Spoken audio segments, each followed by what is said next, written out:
Hello everyone, ఇప్పటి వరకు millets తోటి ఇడ్లీ అలాగే దోశను ఎలా ప్రిపేర్ చేసుకోవాలో చూసుంటారు. మీకు తెలుసా, మిల్లెట్స్ తోటి రొయ్యల పులావ్ కూడా ప్రిపేర్ చేసుకోవచ్చండి. మనం రెగ్యులర్గా ప్రిపేర్ చేసుకునే రొయ్యల పులావ్ కన్నా మిల్లెట్స్తో ప్రిపేర్ చేసుకునే రొయ్యల పులావ్ టేస్ట్ చాలా బాగుంటుందండి. అయితే ఈ రొయ్యల పులావ్ ఎలా ప్రిపేర్ చేసుకోవాలో ఒకసారి వీడియో మొత్తాన్ని స్కిప్ చేయకుండా చూసేయండి. ముందుగా రొయ్యల్ని క్లీన్ చేసుకుందాం. చూడండి, రొయ్యల్ని ఎప్పుడు క్లీన్ చేసుకున్నా దాని వెన్ను మీద ఉన్న నరాన్ని తీసేసుకోవాలి. ఇది కొంచెం టైం టేకింగ్ ప్రాసెస్ అండి, బట్ తప్పదు. నెక్స్ట్ వాటిని నీట్గా వాష్ చేసేసుకుని పక్కన పెట్టేసుకుందాం. ఇది వచ్చి సముద్రపు రొయ్య అండి. సో డయాబెటిక్ పేషెంట్స్ వల్ల ఎటువంటి ప్రాబ్లం లేకుండా హ్యాపీగా తినొచ్చు. అండ్ ఇది వాళ్ళ యొక్క బ్లడ్ షుగర్ లెవెల్స్ని మేనేజ్ చేస్తుంది. ఇప్పుడు ఒక హాఫ్ గ్లాస్ వరకు ఫాక్స్టైల్ మిల్లెట్ని తీసుకుందాం. వీటిని తెలుగులో కొర్రలు అంటారండి.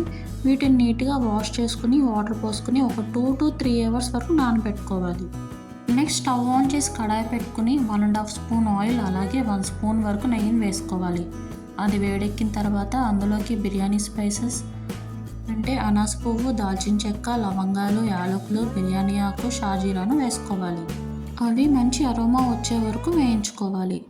నెక్స్ట్ ఒక పెద్ద సైజ్ ఆనియన్ను చీలికలుగా కట్ చేసుకుని వేసుకోవాలి. అవి గోల్డెన్ బ్రౌన్ వచ్చేంత వరకు వేయించుకోవాలి. నెక్స్ట్ 3 పచ్చిమిర్చిలను చీలికలుగా కట్ చేసుకుని వేసుకోవాలి.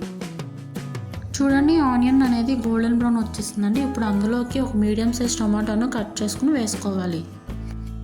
టొమాటో అనేది సాఫ్ట్గా అయ్యేంత వరకు మగ్గించుకుందాం. చూడండి, టొమాటో అనేది సాఫ్ట్గా అయిందండి. ఇప్పుడు అందులోకి 1 టేబుల్ స్పూన్ వరకు అల్లం వెల్లుల్లి పేస్ట్ని వేసుకోవాలి. పచ్చివాసన పోయేంత వరకు బాగా వేయించుకుందాం. నెక్స్ట్ వాష్ చేసి పెట్టుకున్న రొయ్యలను వేసుకోవాలి.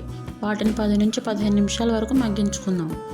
రొయ్యలు అనేవి బాగా మగ్గిపోయాయండి. ఇప్పుడు అందులోకి 2 స్పూన్ల వరకు పెరుగును వేసుకుని బాగా కలుపుకొని మరొక 10 నిమిషాల వరకు ఉడికించుకోవాలి. ఇప్పుడు అందులోకి 1/2 స్పూన్ పసుపు, 1/2 స్పూన్ కారం, రుచికి తగినంత ఉప్పు అలాగే 1 స్పూన్ ధనియాల పొడిని వేసుకుని ఒకసారి మొత్తాన్ని బాగా కలుపుకోవాలి. నెక్స్ట్ కొంచెం పుదీనా అలాగే కట్ చేసిన కొత్తిమీరను వేసుకుని ఒకసారి బాగా కలుపుకొని మరొక 5 నుంచి 10 నిమిషాల వరకు ఉడికించుకోవాలి. తరువాత ఒక 1/2 స్పూన్ కసూరి మేతిని తీసుకుని హ్యాండ్స్తో క్రష్ చేసుకుంటూ వేసుకోవాలి. ఒకసారి మొత్తాన్ని కలుపుకుని మరొక 5 నిమిషాలు ఉడికించుకుందాం. మనం 1/2 గ్లాస్ వరకు కొర్రలను తీసుకున్నాం కాబట్టి 2 గ్లాసెస్ వరకు వాటర్ని వేసుకోవాలి. ఒకసారి మొత్తాన్ని కలుపుకుందాం. ఒకవేళ మీకు సాల్ట్ అనేది తక్కువైతే కనుక ఇప్పుడే అడ్జస్ట్ చేసేసుకోండి. చూడండి, వాటర్ అనేది బాగా బాయిల్ అవుతున్నాయండి. ఇప్పుడు అందులోకి మనం ముందుగా నానబెట్టుకున్న ఫాక్స్టైల్ మిల్లెట్ను వేసేసుకుందాం. ఒకసారి మొత్తాన్ని బాగా కలుపుకొని మూత పెట్టుకుని ఉడికించుకుందామండి.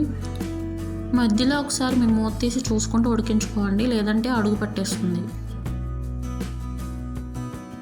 చూడండి, పొడి పొడిలాడితే ఎంత బాగా వచ్చిందో. అండ్ దీని టేస్ట్ కూడా అంతే సూపర్గా ఉంటుందండి. ఒకసారి మీరు కూడా మిల్లెట్స్ తోటి ఈ రొయ్యల పులావ్ను ట్రై చేసి చూడండి, మీకు కూడా చాలా బాగా నచ్చుతుంది. ఈ రెసిపీని మీరు కూడా ట్రై చేసి ఎలా వచ్చిందో కామెంట్ బాక్స్లో కామెంట్ చేయడం మాత్రం మర్చిపోకండి. మరొక టేస్టీ రెసిపీతో మళ్ళీ కలుద్దాం. అంతవరకు సెలవు.